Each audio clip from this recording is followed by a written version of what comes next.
Bienvenue à vous, le fan des Mbokama Solo News.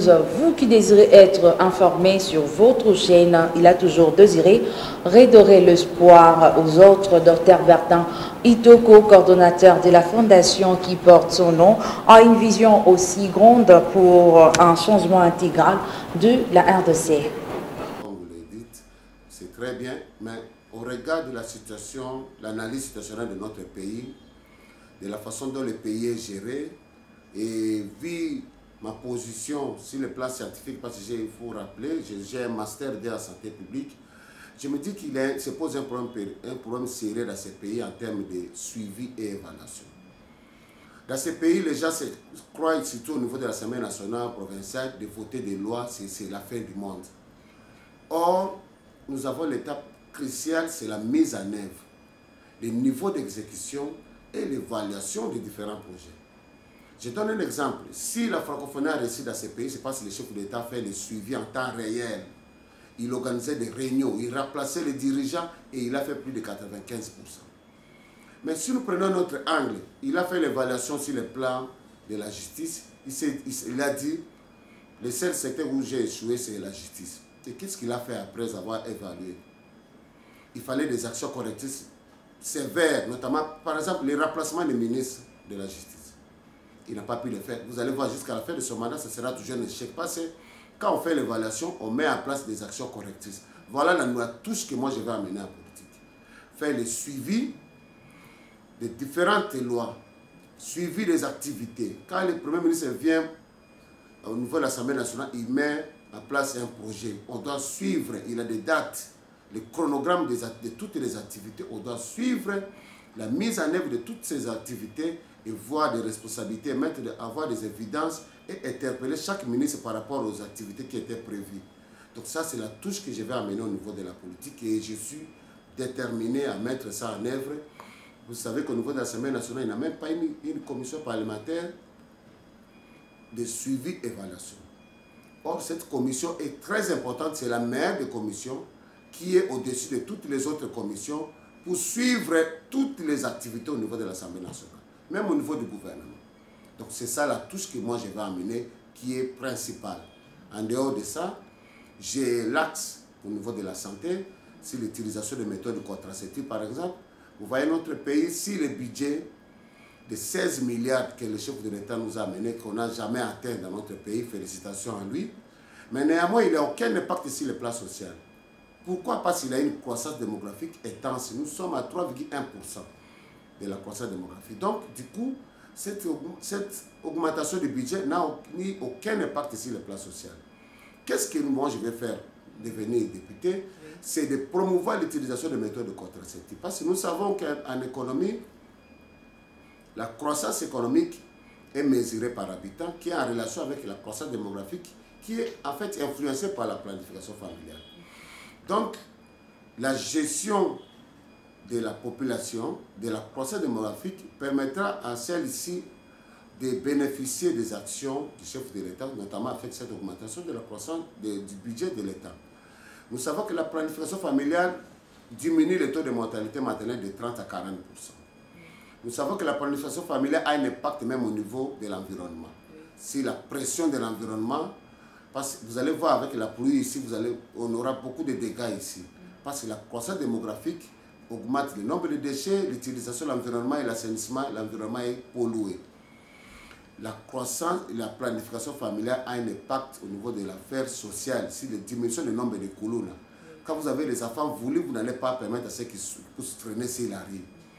La planification familiale a un impact au niveau de l'éducation. Quand vous avez le nombre d'enfants voulus par rapport à votre budget, vous allez les amener jusqu'à l'université. La planification familiale a un impact même au niveau des mines. Quand on a des enfants voulus, on ne va pas les laisser aller chercher les minéraux, mourir. La planification familiale a un impact même sur l'autonomisation de la femme. Une femme qui a bien étudié ne sera pas manipulée. Et souvent, les parents bien éduqués conseillent à leurs filles surtout d'utiliser la méthode de planification familiale pour leur permettre d'aller jusqu'à la fin parce que le fonctionnement aussi du corps humain demande parfois aussi des activités sexuelles, mais il faut que la femme se protège La double protection, c'est l'utilisation des méthodes contraceptives, notamment les pilules, notamment les préservatifs, et ça permet aux femmes d'aller jusqu'à la fin des investissements. Donc, c'est une innovation. Nous avons aussi un problème de la mortalité maternelle. Comment on doit lutter contre la mortalité maternelle? Le chef de l'État vient de promouvoir, vient de mettre la gratuité de l'accouchement. Je suis d'accord avec lui. Mais nous, en santé publique, on dit la couverture santé universelle n'est pas une gratuité de soins. La couverture santé universelle n'est pas une assurance maladie, mais par contre, c'est un mode de paiement qui nous permet d'arriver vers la couverture santé universelle. C'est-à-dire que dans notre pays, nous avons 64% des ménages qui vivent dans une pauvreté très avancée. Cette action du chef de l'État est bien et vraiment la bienvenue, mais néanmoins... Vous allez y arriver, les hôpitaux... Non, ici. justement, c'est comme ça que je dis que c'est difficile d'arriver à la fin, étant donné qu'il n'y a pas un fonds de solidarité à la santé qui va collecter le fonds de façon permanente pour maintenir ces grands projets du chef de l'État. Et puis, les changements qu'on veut atteindre, on parle de la théorie des changements, les changements qu'on vise, il faut réunir les préalables. Les préalables en termes de ressources, les ressources matérielles, les ressources en termes de motivation du personnel, les médicaments, la motivation, le renforcement des capacités des prestataires. Le Conseil national de la couverture santé universelle a bien dit dans son analyse situationnelle qu'il se pose un problème de la qualité des soins. Il se pose un problème de l'accessibilité des soins. Il y a l'âge de 15 ans de femmes qui développent des complications graves de mortalité. Mais l'intervention principale, c'est la gratuité de l'accouchement. Non. L'intervention serait, par exemple, on devait d'abord équiper les hôpitaux, motiver les prestataires qui sont même agréés pendant la gratuité de l'accouchement. Comment on va diminuer la mortalité maternelle? C'est paradoxal. Donc, il fallait équiper les hôpitaux, motiver les prestataires pour qu'ils prennent correctement en charge. Et puis, quand on parle de l'accessibilité aux soins, ce n'est pas que l'accessibilité financière, il y a l'accessibilité géographique.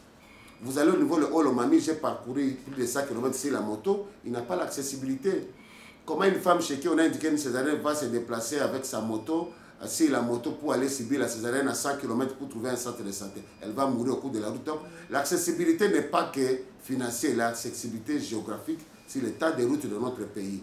Donc, moi, à mon avis, on aurait dû promouvoir la planification familiale qui a un impact dans les différents secteurs, qu'elle mette la gratuité de l'accouchement sans pourtant réunir les différents programmes. Conséquence, on ne va pas diminuer le taux de mortalité maternelle parce que notre pays, nous sommes à 841 décès maternels pour 100 000 naissances vivantes. Mais nous espérons, par rapport à l'ODD 2030, arriver à 70 décès, ce qui est pratiquement impossible.